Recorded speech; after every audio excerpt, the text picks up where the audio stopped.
Amen.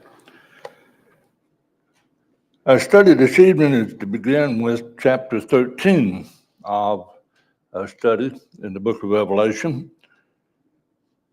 This chapter, along with the chapter that we just finished, chapter 12, and the chapter after this one, 14, chapters 12, 13, and 14, I believe can rightfully be labeled as war. In fact, that's what we did when we had the introductory lesson before we began our study of the book of Revelation back quite a while ago. In fact, in chapter 12, we saw this outline that we used in the introduction of our study. And we used that outline in chapter 12 to show that really it's somewhat of a break with chapter 12 from what we've been studying in the first 11. And you recall that we talked about how that the struggle on earth is in chapters 1 through 11, and how that in chapter 12 through the remainder of the book, we're going to be seeing what's going on behind the script, behind the scenes, the spiritual battle. But in that outline, we did make notice that chapters 12, 13, and 14 are chapters of war. And of course, they are the principal figures that we see in that conflict. And we saw those in chapter 12, the woman, the man-child, and the dragon. We saw all of those in chapter 12. So remember in the introduction, we see that truly these three chapters can rightfully be referred to as war. In chapter 12, we saw the woman and the dragon at war. And there we learned that the conflict and the struggle that we were reading about in the first 11 chapters was a conflict between God and Satan. And the devil, we know, has been out to destroy Christ ever since his birth. And we see, too, that now he is seeking to destroy the church. So it's in this chapter, we're introduced to two beasts, which we see are allies of Satan. And being allies of Satan, they are enemies, they are hostile to the church, to Christians. So understanding chapters 12, 13, and 14, I believe are important for our understanding of the rest of the chapters and what makes up our study in the book of Revelation. So let's begin with the beast of the sea that we read about in the first 10 verses. Someone read us verses 1 through 5.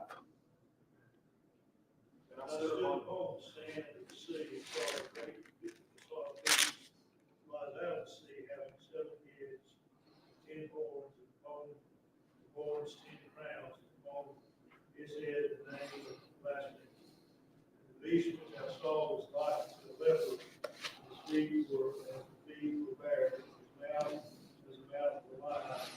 The dragon gave him. All right.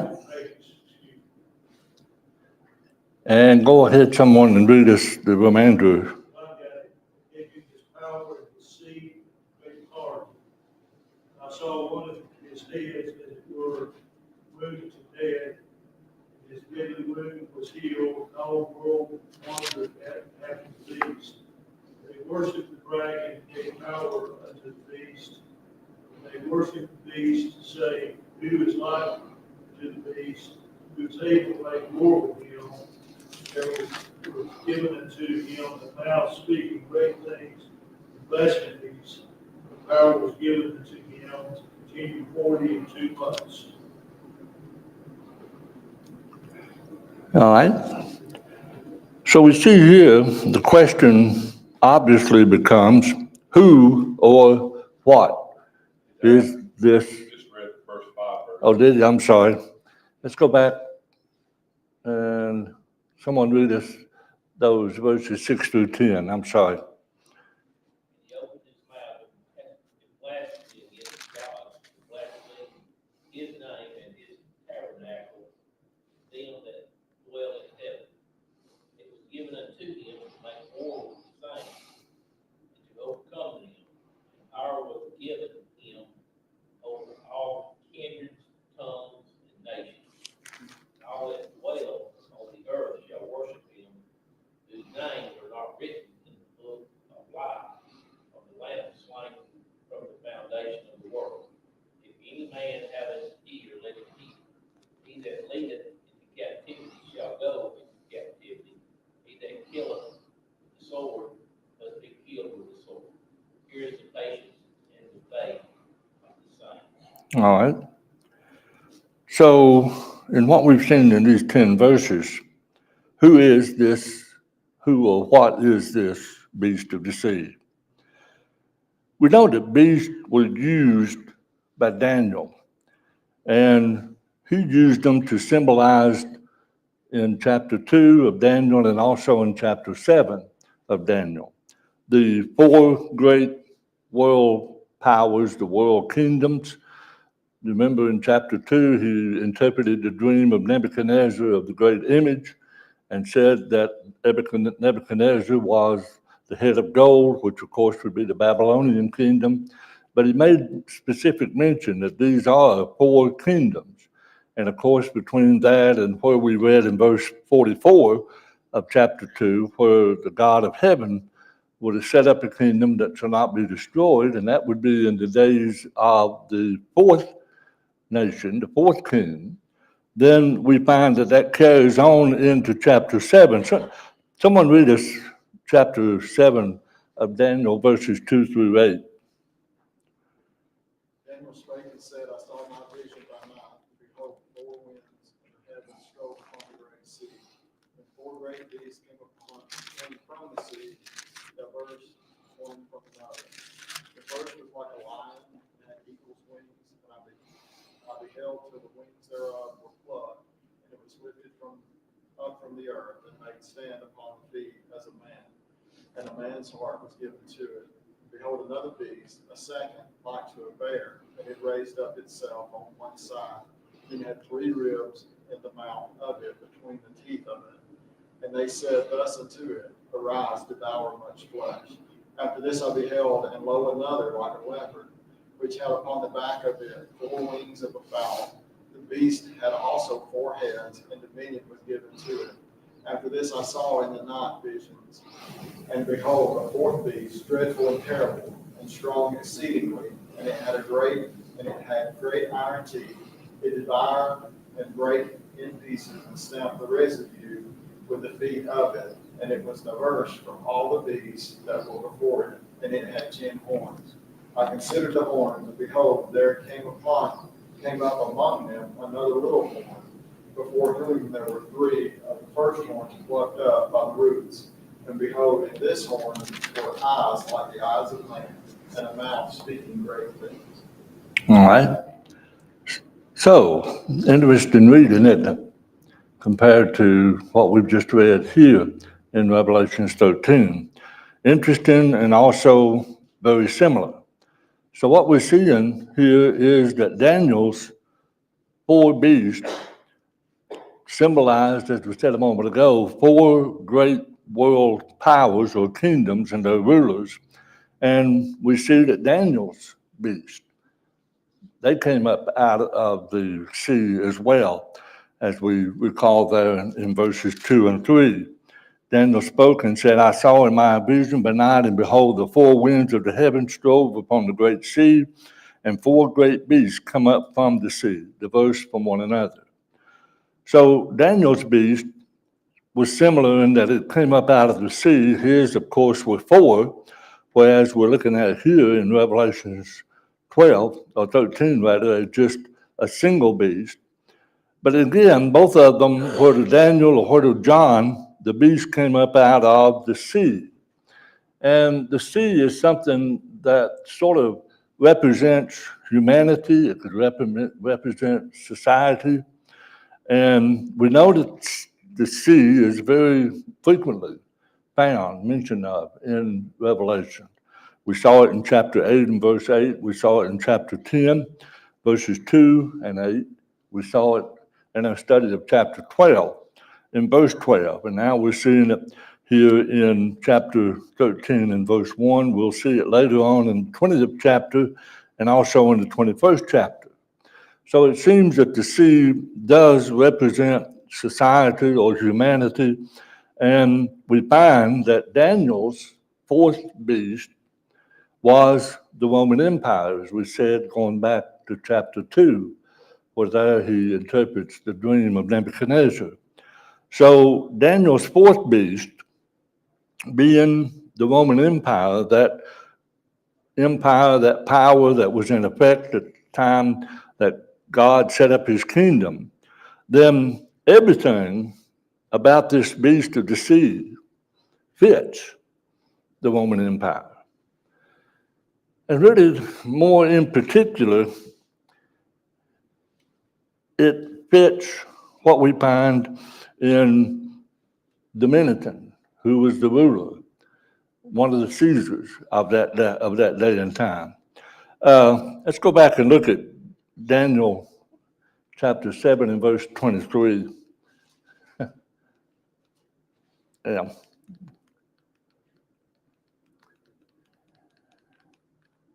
I'm really not with it tonight. Read verse 23 of chapter 7. Someone.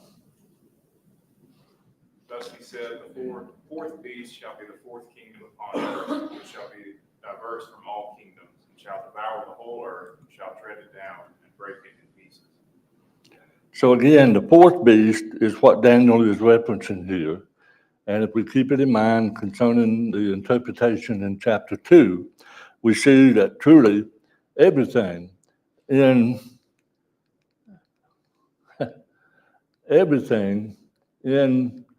this that we're reading about concerning the beast of the sea is referring, and it certainly fits, the Roman Empire, and in particular Domitian, who was the ruler. So as we said, all of this harmonizes really too with the text or the context of the book. In verse 2, we saw that this beast is a tool of Satan. The beast which I saw was like unto a leopard, and his feet were as the feet of a bear, and his mouth was as the mouth of a lion, and the dragon gave him his power and his seat and great authority. So the first beast truly is a tool, is an instrument, is an agent of Satan. And we find in verse 4 that he accepts worship. Notice there.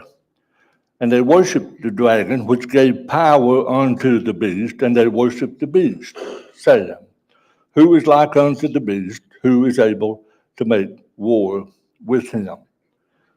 And not only that, but in verse 5, we see his power, as great as it is only for a while, a short period of time. So there was given unto him a mouth speaking great things and blasphemy, and power was given unto him to continue 42 months. And you recall, this is a number that we've seen expressed in different terms: 1,260, 42 months, times, half times, or 3.5 years. But all of it is referring to an indefinite. There's no set period that can be assigned. It's an indefinite period, but it will end. It will come to a close. And that's what the same thing that we see here in reference to the time that this beast will reign. He will reign, as it says, and continue 42 months. And he's a powerful ruler. Notice what we read in verse 7. And it was given unto him to make war with the saints and to overcome them. And power was given him over all kindreds and tongues and nations. So we see something here that is an instrument of Satan. He has great power, but he is limited. It's not indefinite. It's a limited period of time. And that's what we see in these first three verses of what we're seeing concerning the description that we read about of this beast, of the sea. Verse 1, he had 7 heads. And we know that generally the word head, as we find it in the scriptures, is more times than not used to indicate authority. And here we find that this beast in verse 1 has 7 heads. And again, we get back to the fact of the matter that the study of the book of Revelation is a book that contains a great use of numbers. So not only is he have heads, but he has 7. And the thing that we've always understood about 7, it's the divine number 3 and the cosmic number 4 added together making 7. So it's complete. It's perfect. It's entire.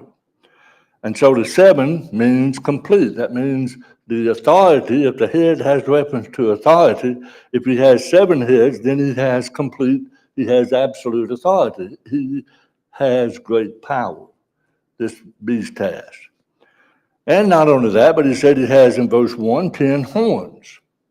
And that might indicate not just only authority, as the heads would, but the horns may indicate the power that he had. And there are 10 crowns, verse 1 says, on his horns. And that would indicate, like we read there in verse 7, the statement is made that not only would he make war with the saints and overcome them, but power was given him over all kindreds and tongues and nations. So this would indicate the rule, the authority that he had was widespread. It was over almost nearly everything that would be known. And then in verse 1, the description is given of him that he has the name of blasphemy. His head and the name of blasphemy. And this, of course, could certainly, most certainly, be referring to the Roman emperor's desire to be worshipped.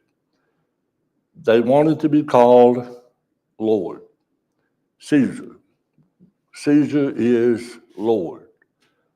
And demanded and forced the people that were under Roman rule to bow to Caesar, to make that statement. But what we notice too about the description of this beast is that he's compared to a leopard, a bear, and a lion, which again we see similarities with what Daniel saw in his vision in Daniel chapter 7. But when you think about a leopard, you think about a bear, you think about a lion, all of these are telling us how fierce, how vicious he is in carrying out the will of Satan, the very one that's given him his power. So that's what we see concerning the description. And another interesting thing is that commentators differ over the meaning that we find there in verse 3 concerning one of his heads. Of the 7 heads, we see that one of them was wounded to death, but it was healed. In fact, one commentator listed 10 different interpretations as to what that one head that was wounded and was healed possibly could mean, what it could possibly refer to. There's some who think that the beast, being the empire, the Roman Empire itself, received a blow to one of its heads, one of its rulers, in the death of a previous emperor, Nero. Because Nero also was a Caesar that persecuted Christians.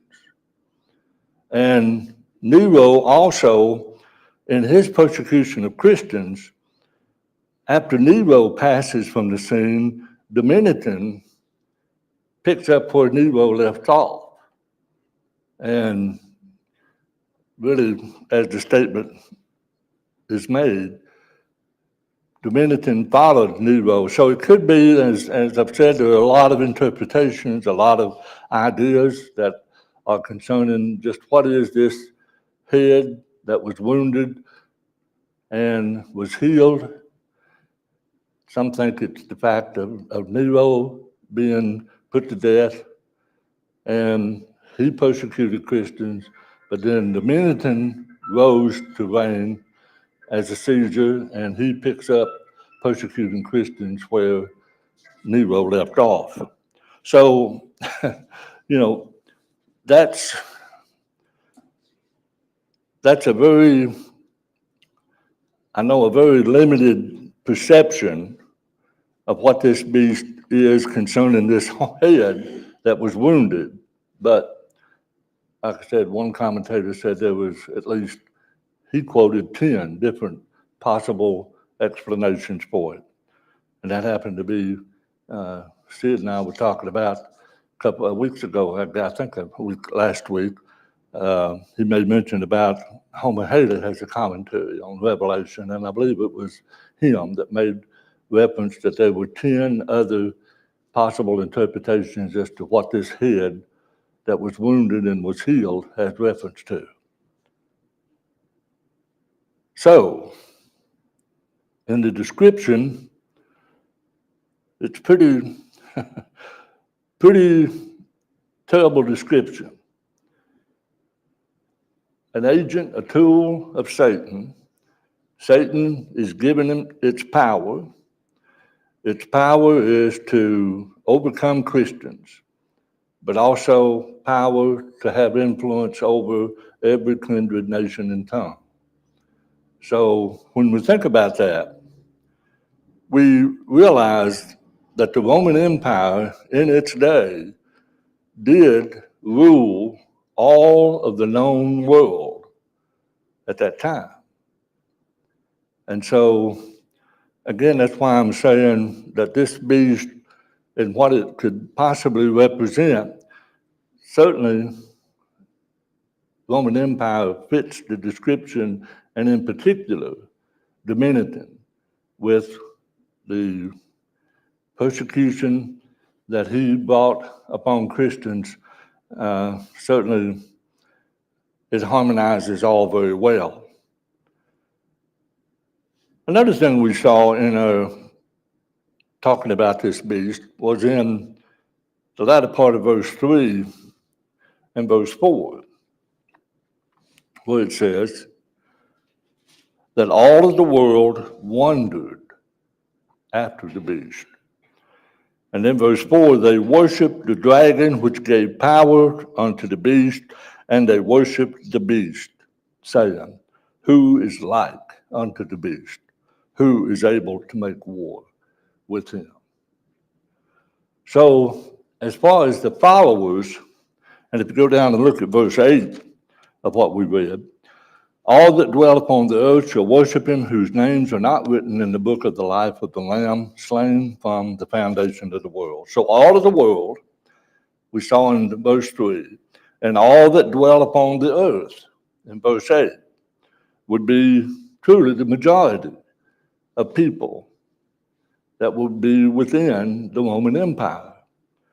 So those that would follow him were saying, who is like to the beast, who is able to make war with him? In other words, they, as verse 3 made the statement, they wondered. The power of Rome, the power, the fear that Domitian could put into the people. Certainly, it's again a good description that fits. So those who don't worship the beast are those whose names are written in the book of life and of the Lamb. That's what we read there in verse 8. So we see its followers. And now we see in verses 5, 6, and 7 its mission.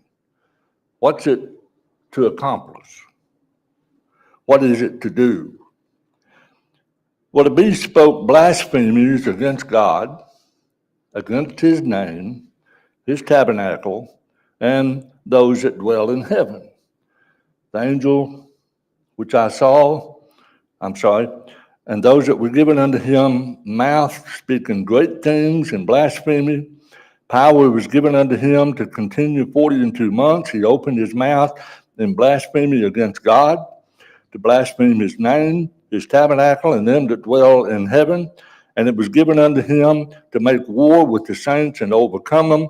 And power was given him over all kindreds and tongues and nations.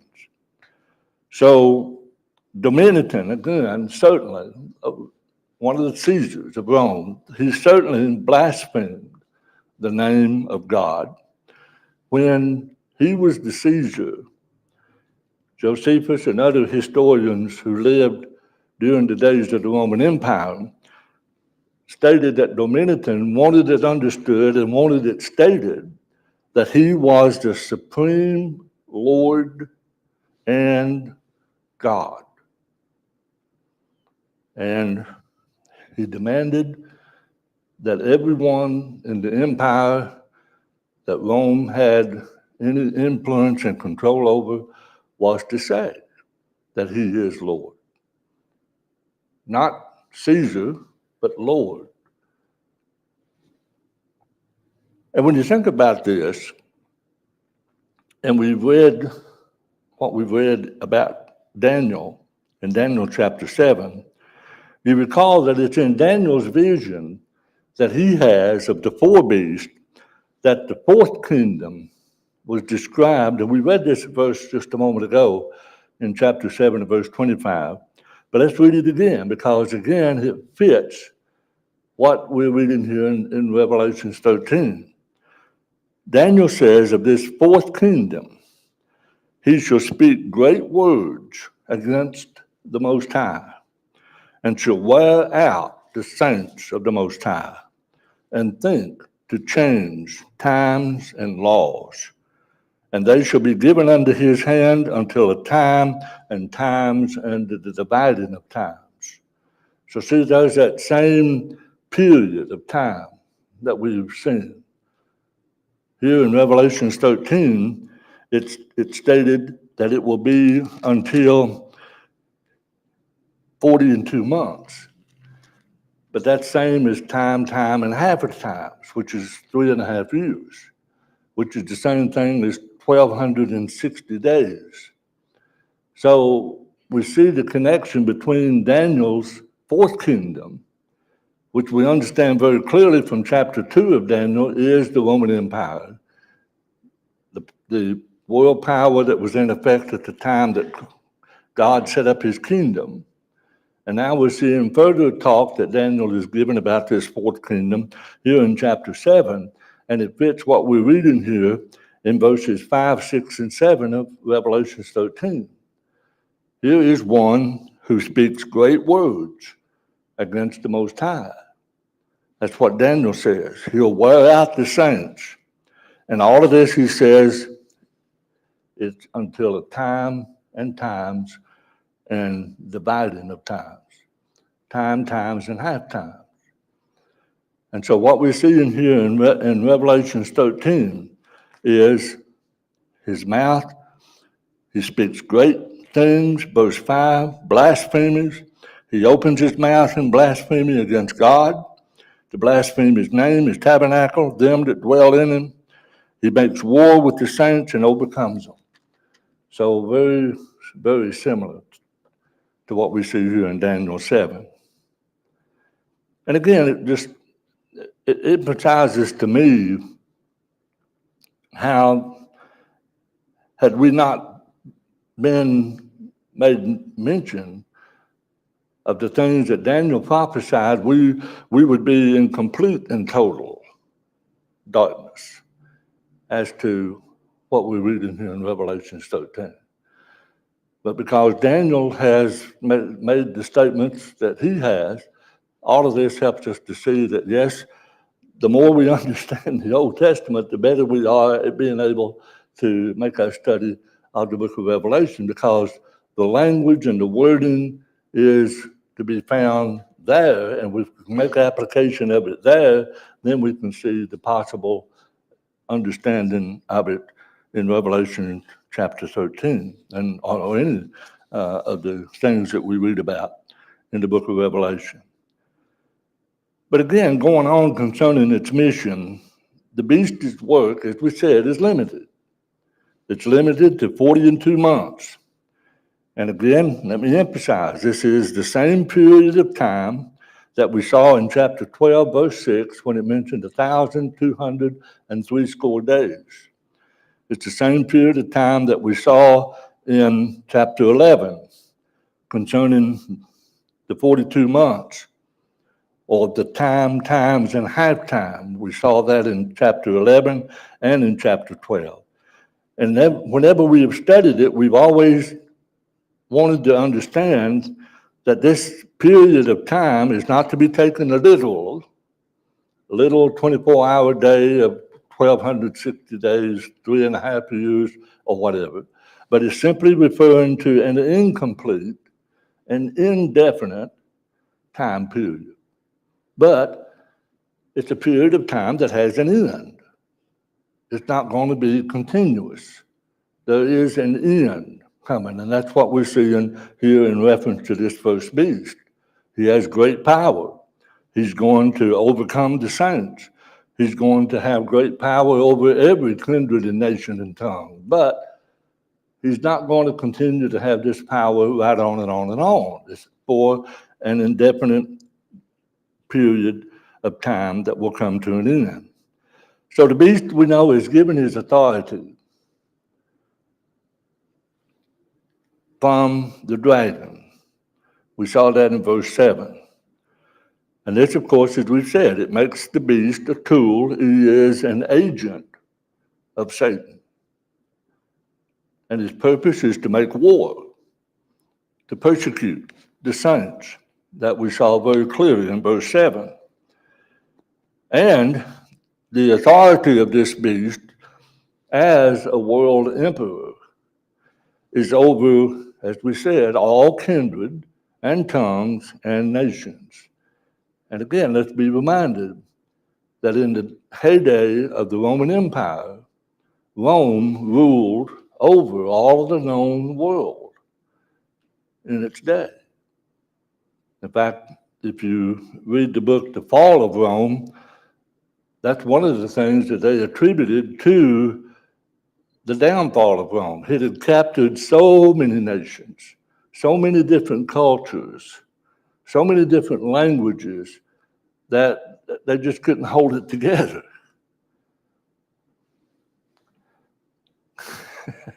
Kind of reminds us of our open borders, doesn't it?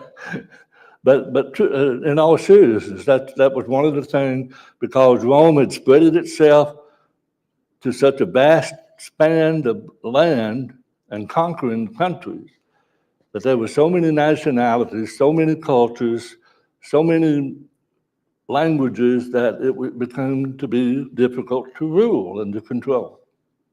But this is what we're seeing, that the power of this beast was over all kindreds and tongues and nations, and truly Rome in its day ruled over all of the known world at that time.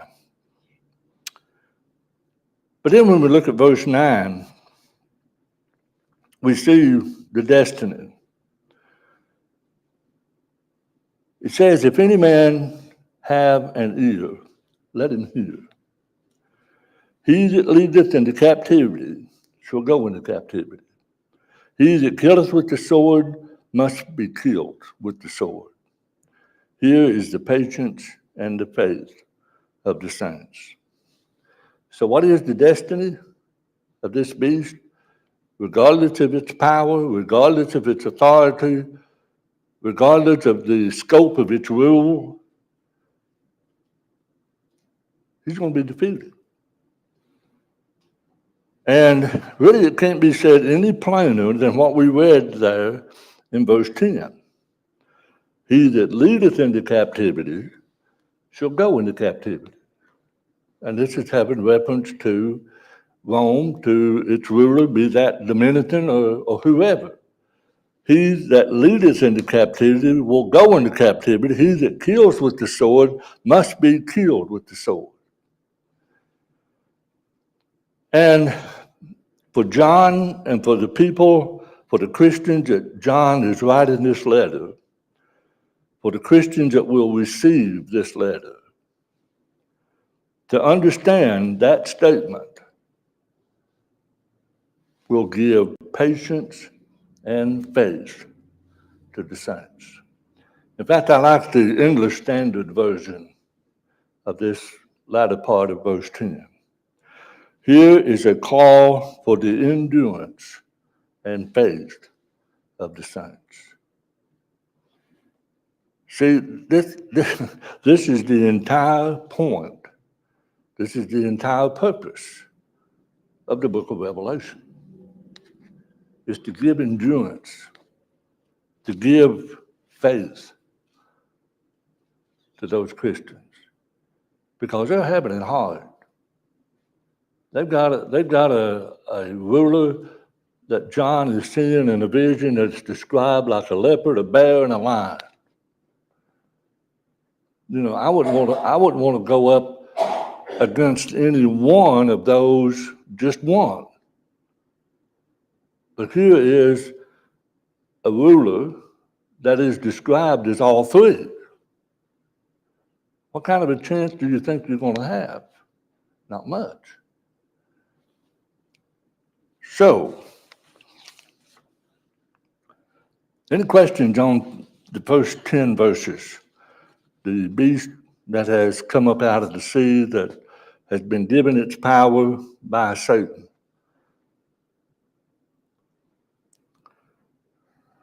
Well, I've got all of you Buffalo, don't I? It amazes me the power that Satan had. It does. It's just scary to think. Yeah.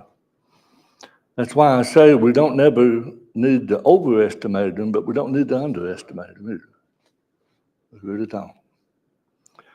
All right, let's look at verses 11 through 18. Someone read us verse 11, 12, 13, and 14. And I beheld another beast coming up out of the earth. He had two horns like a lamb, and spake as a dragon. And he exercised all the power of the first beast before him, and caused the earth and them that dwell therein to worship the first beast, whose deadly wound was healed. And he doeth great wonders, so that he maketh fire come down from heaven on the earth in the sight of men, and deceiveth them that dwell on the earth by the means of the miracles which he had power to do in the sight of the beast, saying to them that dwell on the earth that they should make an image to the beast, which had been wounded by a sword, and did live. All right, someone will finish up with verses 15 through 18.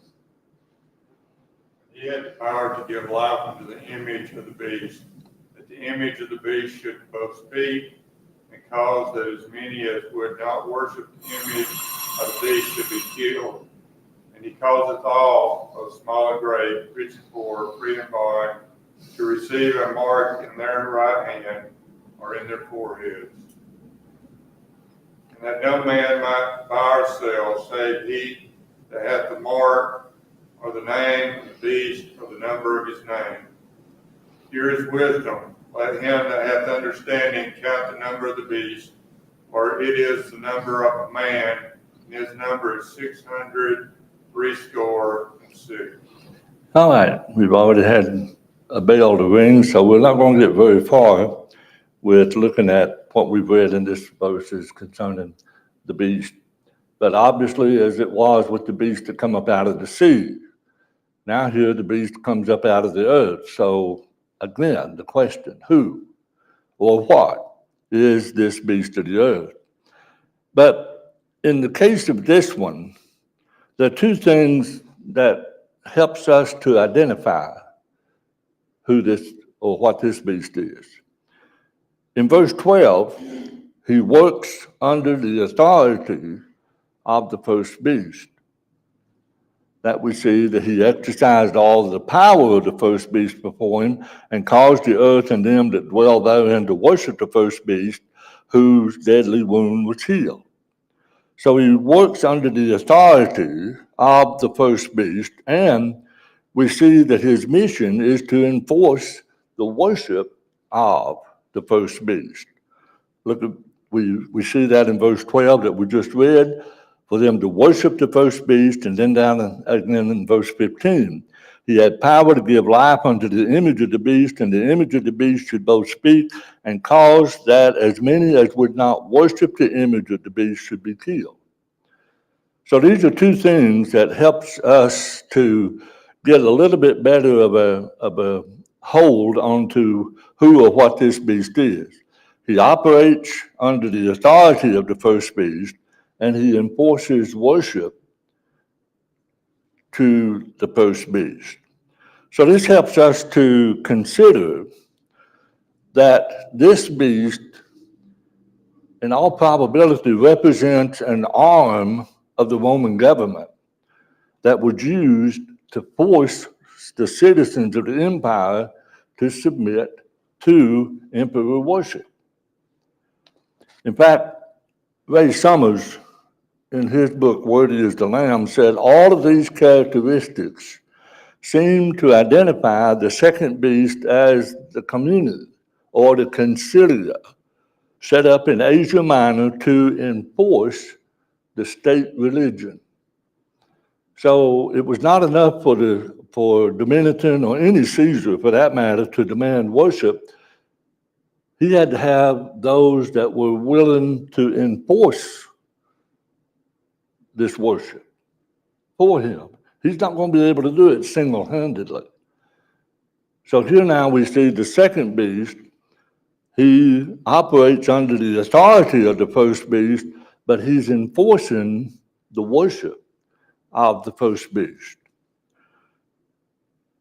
And I guess our time is up. I don't know if we need to get into verse 11 where we talk about his description, but mark your places there with verse 11 and notice the description that's given to him. And in verses 12 through 18, we see what its mission and what its work is. And then we'll, Lord willing, it's pretty interesting as far as to its work and what its purpose was. So that will be what we'll spend most of our time as we look at what this second beast is, and then have your questions. I've got still some questions for chapter 13, but I also have the papers for chapter 14 out there in the foyer as you go out the door. So thankful for our study. Hopefully it has been of some help, some encouragement to us.